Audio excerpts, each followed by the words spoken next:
Good morning students, welcome in the last class of chapter 8 advertising के अंदर मैंने आपको प्रीवियस क्लासेस के अंदर इसके बेनिफिट्स बताए थे, इसके रोल्स बताए थे, इसकी इंपॉर्टेंस बताई थी, इसकी डेफिनेशन, इसका इंट्रोडक्शन, सब कुछ मैंने आपको बताया है एडवर्टाइजिंग का।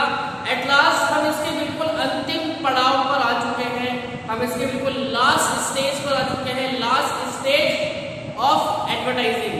जो क्या कंप्लीट करेगी, टेक्निक्स ऑफ एडवर्टाइजिंग, जो कंप्लीट करेगा टेक्निक्स ऑफ एडवर्टाइजिंग।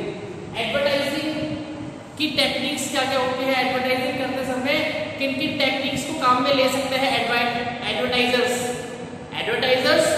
एडवर्टाइजिंग करते समय किन किन टेक्निक्स को काम में ले सकते हैं, किन किन टूल्स को काम में ले सकते हैं, किन किन बातों को ध्यान में रखते हैं अपनी एडवर्टाइजिंग को परफॉर्म करते समय, अपने एडवर्टाइज को शो करते समय, अपने एडवर्टाइज को जनता के सामने लाने के समय क्या क्या बातें होनी चाहिए उनके मेथड्स के अंदर, उनकी बात करने जा रहे हैं हम लोग इस वीडियो के अंदर। चलिए सबसे पहले बात करते हैं कि एडवर्टाइजर जितने भी एडवर्टाइजर्स होते हैं वो सबसे पहले अपने ग्राहकों के, अपने कंज्यूमर्स के माइंड पे अटैक करते हैं, अपने कंज्यूमर्स के माइंड पे अटैक करते हैं और उनको इमोशनली हैरेस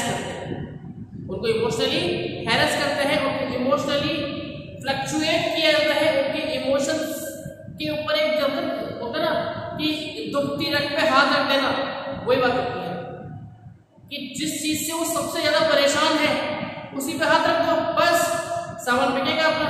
ठीक है, खैर यहाँ मेरा मतलब बोलने का ये है कि इमोशनल अपील सबसे पहला टूल होता है किसी भी एडवर्टाइजर का। इमोशनल अपील सबसे पहला टूल होता है किसी भी एडवर्टाइजर का। इमोशनल अपील का मतलब होता है एक इमोशन भरी अपील की जाती है कंज्यूमर से, एक इमोशन भरी अपील की जाती है कंज्यूमर से that you should purchase our product, आपको हमारा सामान खरीदना चाहिए, आपको हमारा सामान खरीदना चाहिए। क्यों? अब क्यों के पीछे क्या कारण है? क्यों के पीछे कारण होंगे इमोशंस, क्योंकि हर कंज्यूमर किसी न किसी तरीके से, किसी न किसी कारण से हो सकता है कि पहले वाले प्रोडक्ट से खुश नहीं हो। कुछ भी हो सकता है कारण, प्राइस भी हो सकता है, क्वालिटी भी हो सकता है, क्वांटिटी भी हो सकता है, not suitable for every person भी हो सकता है, मतलब किसी न किसी कारण से वो परेशान होगा और उसी परेशानी भरे कारण को इमोशन बनाकर, उसी परेशानी भरे कारण को इमोशन बनाकर कंज्यूमर के सामने प्रेजेंट करना ताकि उस एडवर्टाइजमेंट से वो फ्लक्चुएट हो सके, इन्फ्लुएंस हो सके और प्रोडक्ट को खरीद सके। अब यहाँ पे दो बातें होती है बच्चों, यहाँ पे दो बातें होती हैं। अगर आप इमोशनल अपील करते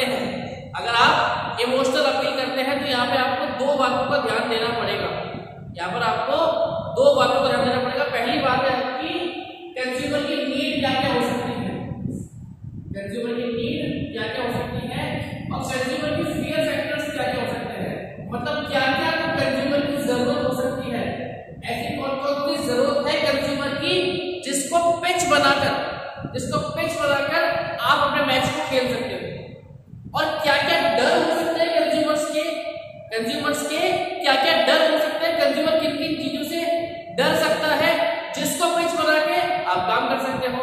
तो यहाँ पे दो बातें सामने आती है, नीड फॉर कंज्यूमर्स, मतलब कंज्यूमर क्या क्या चाहता है, need for doing something new, consumer कुछ नया लेना चाहता है, कंज्यूमर लगातार जो चीज ले रहा है उसमें कुछ नया चाहता है, कुछ नई चीजें चाहता है। अगर नई चीजें नहीं चाहता होता तो बच्चों आज एप्पल जो बहुत बड़ी कंपनी है वो अपने 11 प्रो को लॉन्च शुरू करती, भैया 5S में तो काम कर रहा था, उसका 6S में तो काम कर रहा था, उसका 5 में तो काम कर रहा था, उसका 7 में तो काम कर रहा था, वो 11 प्रो पे क्यों? क्योंकि कंज्यूमर को लगातार कुछ ना कुछ चेंज चाहिए, कुछ ना कुछ नया चाहिए और उसी नए को पिच बनाकर वहां पे काम कर दिया। नीड फॉर एक्सेप्टेंस, कंज्यूमर उस चीज को एक्सेप्ट करेगा, कंज्यूमर उस चीज को एक्सेप्ट करना चाहता है। नेक्स्ट है need for to be notice, advertisement जो आपका है वो नोटिस में आना चाहिए, बहुत सारे ऐड कैसे होते हैं, आते हैं चले जाते हैं, कोई ध्यान देता ही नहीं। बहुत सारे ऐड कैसे होते हैं, आते हैं, डिस्प्ले होते हैं, चले जाते हैं, कोई उनको देखता भी नहीं है। और कुछ ऐसे होते हैं जिनमें बहुत ज्यादा ध्यान दिया जाता है, जिन्हें पर्टिकुलर देखते हैं, क्यों, टीवी सीरियल से ज्यादा उस ऐड का वेट करते हैं कि वो कब ऐड आए और कब जो हमारी जानकारी है उसको पूरा करें हम।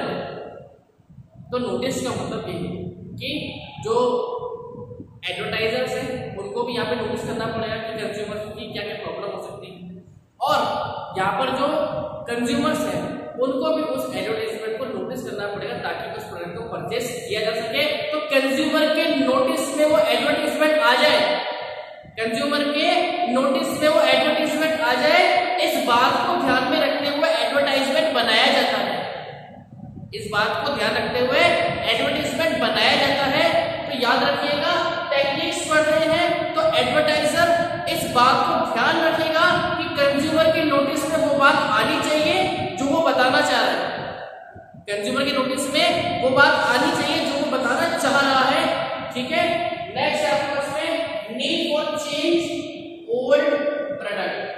किसी ओल्ड प्रोडक्ट को चेंज करा के नया प्रोडक्ट देना। भाई सबसे पहली बात तो ये कि क्यों, मैंने आपको बोला कि ये एक्स प्रोडक्ट है, सर मेरा प्रोडक्ट वाई है, अब वाई है भाई मार्केट में, लेट्स सपोज एक प्रोडक्ट है X but I am the producer of Y.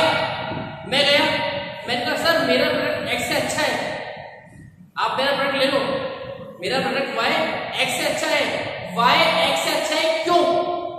पहला सवाल, मैं क्यों चेंज करूं? जब मैं एक्स से सेटिस्फाई हूं, एक्स मेरी नीड को पूरा कर रहा है, then why should I change क्यों करूं भाई? तो यहां पर मैं आपसे बोलना चाहता हूं कि जितने भी एडवर्टाइजर्स हैं उनको ये बात ध्यान रखनी पड़ेगी, अगर और ध्यान रखते हैं, टेक्निक बन चुकी है उनकी कि अगर आप अपने प्रोडक्ट को रिप्लेस करना चाहते हो, अगर आप चाहते हो कि कंज्यूमर पुराने प्रोडक्ट को छोड़कर आपका प्रोडक्ट ले, तो कुछ ना कुछ उसमें ऐसा वेरिएशन आपको देना पड़ेगा, उसमें कुछ ना कुछ ऐसा चेंज आपको देना पड़ेगा और कंज्यूमर के नोटिस में आपको लाना पड़ेगा, जिससे वो पुराने प्रोडक्ट को छोड़कर किसी भी नए प्रोडक्ट पर आ जाए।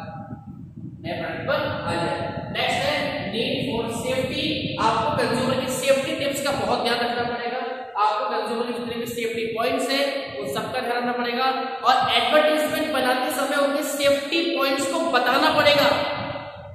एडवर्टाइजमेंट बनाते समय उनके सेफ्टी पॉइंट्स को बताना पड़ेगा कि ये प्रोडक्ट आपके लिए पूरा सेफ है, ये प्रोडक्ट आपके लिए पूरा सेफ है, अगर आप इस प्रोडक्ट को लेते हैं तो आप सेफ साइड पे काम करेंगे, यहाँ पे कोई रिस्क नहीं है सर, यहाँ पर कोई रिस्क नहीं है, ये बताना पड़ेगा आप लोगों को मतलब हमको, एडवर्टाइजर्स को। तो एडवर्टाइजर जब अपने एडवर्टाइजमेंट को बनाएंगे तो इस टेक्निक को भी ध्यान रखेंगे कि मैं पहली बात, अगर उसमें कोई नुकसान है, अगर मेरे प्रोडक्ट में कोई डेंजर है तो वो डेंजर भी मुझे बताना है उसको कि क्या नुकसान इससे हो सकता है, और अगर मेरे प्रोडक्ट पूरी तरीके से सेफ है तो ये भी बताना पड़ेगा कि क्यों सेफ है और क्या कारण है उसकी सेफ्टी के लिए। ठीक है बच्चों, चलिए, तो ये हो गया पहला आपका इमोशनल अपील। जब भी इमोशनल अपील की जाएगी तब ये ध्यान रखा जाएगा कि हमारा टारगेट सिर्फ एक है, हमारा टारगेट सिर्फ एक है, क्या है? सेल को बढ़ाना, सेल को बढ़ाना, क्योंकि सेल बढ़ेगी तो क्या बढ़ेगा? हमारे प्रॉफिट्स भी बढ़ेंगे, और सेल कब बढ़ेगी? जब क्या बढ़ेगा? जब सर एडवर्टाइजमेंट अच्छा होगा, जब एडवर्टाइजमेंट अच्छा होगा तो सेल बढ़ेगी, सेल बढ़ेगी प्रॉफिट बढ़ेगा, सीधी सी बात है, बिल्कुल नॉर्मल सा लॉजिक है।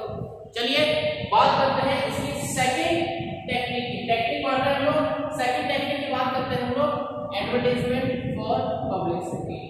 एडवर्टाइजमेंट फॉर पब्लिसिटी का मतलब होता है बच्चों, इसके अंदर जो प्रोड्यूसर होता है, इसके अंदर जो प्रोड्यूसर होता है वो अलाउ करता है अपने एडवर्टाइजर्स को, इसके अंदर जो प्रोड्यूसर होता है वो अलाउ करता है अपने एडवर्टाइजर्स को कि आप अपने एडवर्टाइजमेंट में ये भी डाल दो कि हम फ्री सैंपल अवेलेबल कराएंगे। कि हम फ्री सैंपल अवेलेबल कराएंगे।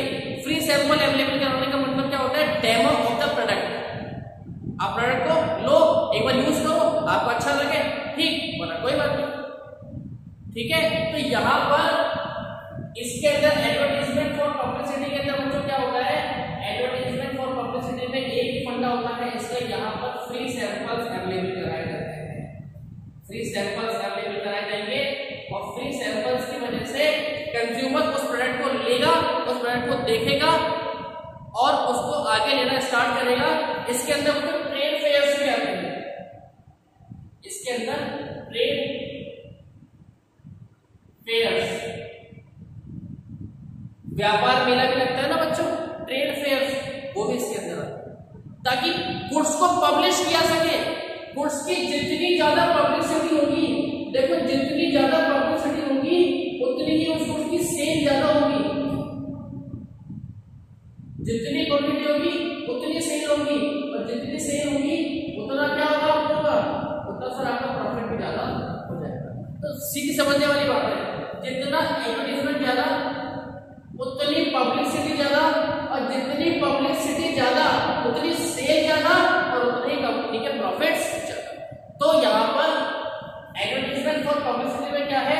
फ्री सैंपल्स अवेलेबल कराए जाते हैं अपने कंज्यूमर्स को, फ्री सैंपल्स, ताकि वो उसको एक बार टेस्ट कर सके, ले सके, यूज में ले सके। ठीक है, और ट्रेड फेयर अवेलेबल कराते हैं ताकि फेयर में लोग आएंगे तो उस चीज को देखेंगे क्या है, किस तरीके से है, समझाने का प्रॉपर मौका मिल जाएगा। और समझाने का प्रॉपर मौका मिलते ही क्या होगा?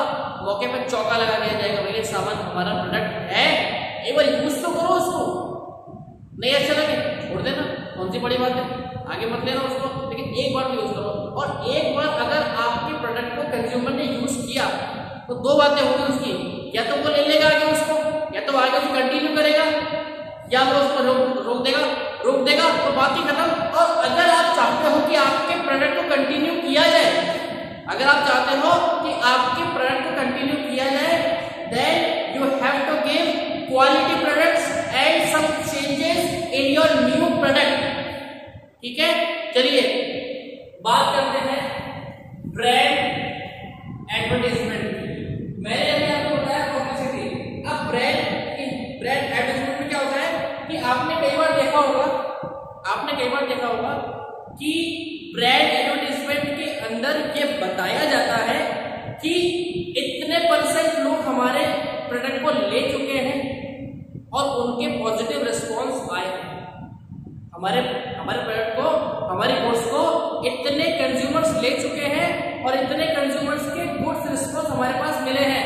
जैसे मैं बोलूं पेंटिंग शैम्पू भारत की 2 लाख महिलाएं ले चुकी हैं, भारत की 2 लाख महिलाएं पेंटिंग ले चुकी हैं और 2 लाख महिलाओं को उनके जो पॉजिटिव रिजल्ट्स है, 2 लाख फीमेल्स को, 2 लाख फीमेल्स को उनके जो पॉजिटिव रिजल्ट्स है वो मिले हैं उस शैम्पू की वजह से। तो वो क्या हो रहा है? वो यहाँ पर ब्रांड एडवर्टाइजिंग हो रही है। क्या हो रही है यहाँ पे? ब्रांड एडवर्टाइजिंग की वजह से आपके प्रोडक्ट की बिकने के चांसेस बहुत ज्यादा हो सकते हैं। ब्रांड एडवर्टाइजिंग की वजह से आपके जो प्रोडक्ट है उनके बिकने के चांसेस बहुत ज्यादा हो सकते हैं, इसीलिए यहाँ पर इसको बहुत ज्यादा लिया जाता है। जैसे कि मैं बोलूं कि 1 लाख लोगों ने हॉर्लिक्स काम में लिया, अभी तो 1 लाख मैंने बताया ना, ये यहाँ पे ब्रांड एडवर्टाइजिंग है, ये यहाँ पे ब्रांड एडवर्टाइजिंग है। यहाँ पर इसको इसीलिए बताया गया है ताकि आपको बताया जाए कि 1 लाख लोग काम में ले चुके हैं। अब 1 लाख 1 बनाने के लिए आपको यूज लेना पड़ेगा, अब उसको 1 लाख 1 बनाने के लिए आपको यूज लेना पड़ेगा। और 1 लाख लोगों को जो बेनिफिट हुआ है, अगर वो आपको बेनिफिट लेना है तो आपको हमारे प्रोडक्ट को लेना पड़ेगा। ठीक है, ये मतलब है इसका ब्रांड एडवर्टाइजिंग। ठीक है, नेक्स्ट है बच्चों facts and figures. Facts and figures के अंदर क्या होता है? एडवर्टाइजमेंट के अंदर फैक्ट्स और फिगर्स वहां पे शो किए जाते हैं। फैक्ट्स एंड फिगर्स वहां पे शो किए जाते हैं। फैक्ट्स एंड फिगर्स का मतलब होता है कंज्यूमर को फैक्ट के बारे में बताना, कंज्यूमर को फैक्ट्स के बारे में बताना कि भाई इस प्रोडक्ट को इतने % लोग ले चुके हैं, इतने % लोग रिकमेंड करते हैं। मैं एग्जांपल लूं कोलगेट, मैंने एग्जांपल लिया कोलगेट,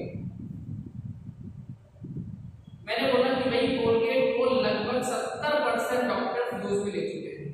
70% डॉक्टर्स कोलगेट को प्रेफर करते हैं।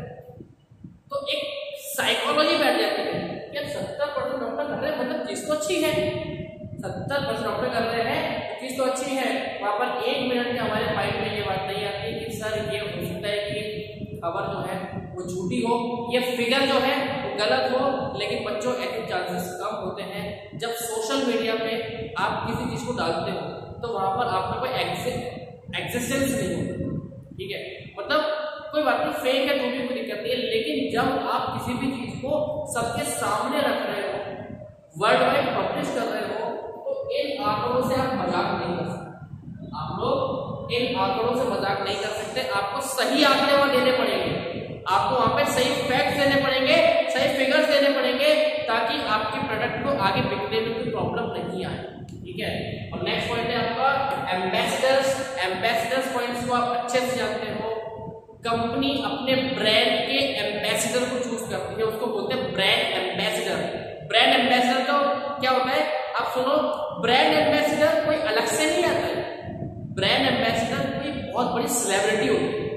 ब्रांड एम्बेसडर कोई बहुत बड़ी सेलिब्रिटी होती है, उस सेलिब्रिटी को अपने प्रोडक्ट को लॉन्च करने के लिए बुलाया जाता है। उस सेलिब्रिटी को अपने प्रोडक्ट को लॉन्च करने के लिए बुलाया जाता है और ये बोलते हैं कि भैया आपको ये बताना है कि हमारा प्रोडक्ट आप भी यूज करते हैं ताकि लोग यूज करें, ताकि लोग यूज करें। जैसे दीपिका पादुकोण को बुलाया गया, जैसे दीपिका पादुकोण को बुलाया गया लक्स को प्रमोट करने के लिए, करीना कपूर को बुलाया गया लक्स को प्रमोट करने के लिए, यामी गौतम को बुलाया गया फेयर एंड लवली को प्रमोट करने के लिए, ठीक है। और जॉन अब्राहम को बुलाया गया, क्या बोलते हैं वो कौन सा आता है वो फेस वॉश गार्नियर को यूज करने के लिए। शाहरुख खान को बुलाया गया फेयर एंड हैंडसम को प्रमोट करने के लिए। अरे यामी गौतम सुंदर पहले से है, बचपन से सुंदर है वो फेयर एंड लवली का कमाल नहीं है इसके, लेकिन ब्रांड एम्बेसडर है, ब्रांड एम्बेसडर है तो उसको देख के लोग भी उसके प्रोडक्ट को परचेज करना स्टार्ट कर दें, ठीक है बच्चों। तो ये है आपकी आज की स्टोरी। आज मैंने आपको इसके 5 पॉइंट्स बताए हैं। वीडियो ज्यादा बड़ा नहीं होने इसलिए मैंने सिर्फ 5 पॉइंट्स ही लिए हैं। इसके 4 पॉइंट्स और बचे हैं जिनको डिस्कस किया जाएगा नेक्स्ट क्लास के अंदर। और नेक्स्ट क्लास में हम इस टॉपिक को, इस चैप्टर को यहाँ पे समाप्त कर देंगे। जब तक गवर्नमेंट की गाइडलाइंस नहीं आती है, घर पे रहिए, सुरक्षित रहिए, पढ़ते रहिए। Thank you very much.